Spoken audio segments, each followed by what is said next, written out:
Welcome to the South Australian True Crime Podcast. South Australia was once wrongly accused of being the murder capital of the world. This is not true, although we do have some of the more bizarre murders. We tell these tales, and the stories that have been forgotten to time. All of our stories are available on YouTube, at South Australian True Crime. They are also available on your favourite podcast supplier, and in written form at the blog at southaustraliantruecrime.com.au. This podcast may contain stories of violence, torture, murder, sexual assault and other violent crimes. If any of our stories raise issues with you, please contact Lifeline on 13 11 14 or Beyond Blue on 1300 22 46 36. This episode is sponsored by Austees.com.au, the Australian t-shirt printer, and Smoky Blues Guitars, quality handmade guitars. Links to our sponsors are in the show notes. Please subscribe, like, and leave a comment. Now buckle up for a ride into the dark world of South Australian true crime. This is episode 16. Bikie dies in pain after refusing treatment. Michael "Mousy" Sfyris, born in 1966, was well known to the law, especially when it came to assault. In 1995, Sfyris was locked up in jail on assault charges when he was diagnosed with testicular cancer. He was successfully treated with chemotherapy, resulting in a 100% cure. He was soon after released from prison, on bail.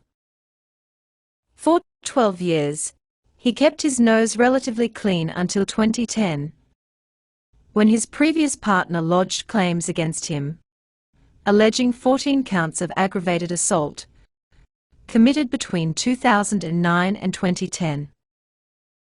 The alleged offences included manhandling during and after her pregnancy, and that he had taken hold of her by her throat and threatened her with a gun. During the court case for these offences, Sfyris shouted abuse at investigating officers, calling them liars, and telling them that it was a huge mistake to be keeping him in jail. His lawyer told the court, Sfyris vehemently denied all the allegations and questioned why police had taken so long to lay the charges. Sfyris was released on bail a week later, with the charges still pending. April 2010, Sfyris was charged with a fray after he and good friend and fellow bikie Vince Focarelli were seen limbering up outside the pair's jointly owned Ink Central Tattoo Parlour on Hindley Street, in the centre of Adelaide. Soon after, some reports say 5. Others claim up to 10 Hells Angels walk up and start attacking Sfyris and Focarelli, punching and beating them. Security vision showed Sfyris using a chair to hit one angel and Focarelli swinging a metal pole at the group. One of the angels managed to grab the pole from Focarelli and used it to beat him. Focarelli and Sfyris escaped with a few bumps and bruises. When the court case came about, both men pleaded not guilty, as they were only defending themselves. The judge agreed, and both men were released without charge.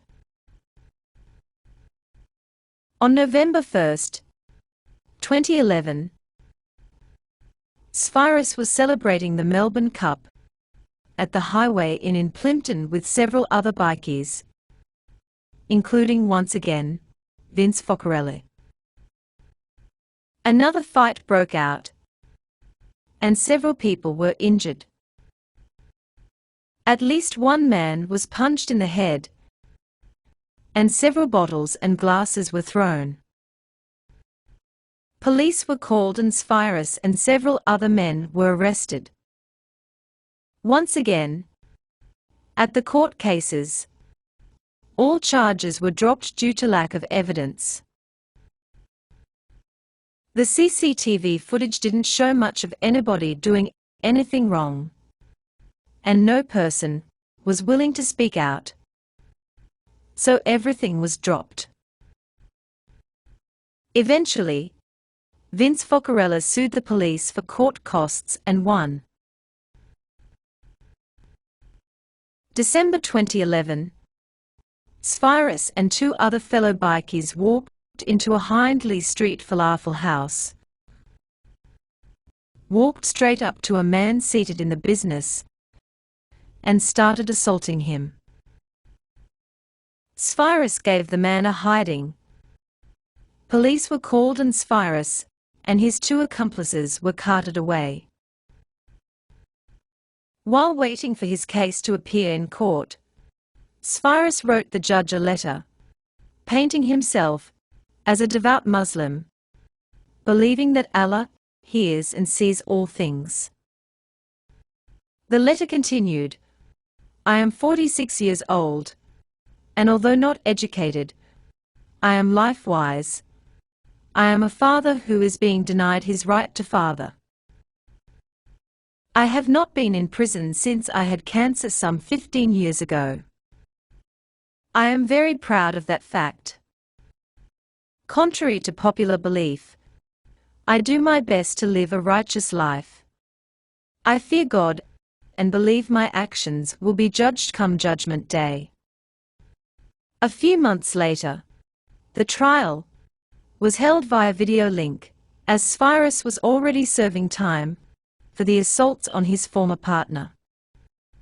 Sfyris verbally abused the judge, the police and anybody else he felt like abusing. The judge ordered Sfyris's microphone to be turned off, and then informed Sfyris that there was no way the assault was self-defense, as he had claimed, as the video footage clearly showed Sfyris to be 100% the instigator and 90% the attacker. Sfyris was sentenced to 14 months for the assault, which was added to the sentence he was already serving.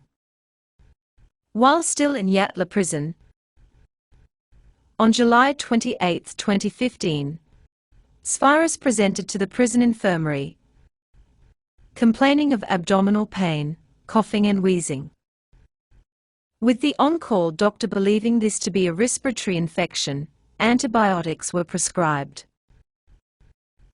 The medical officer also referred him to the Royal Adelaide Hospital for a chest and abdominal CT scan, but the CT images were never reviewed. In 2016, Sfyris continued to have health problems, and another scan revealed he had incurable and terminal stage 4 cancer.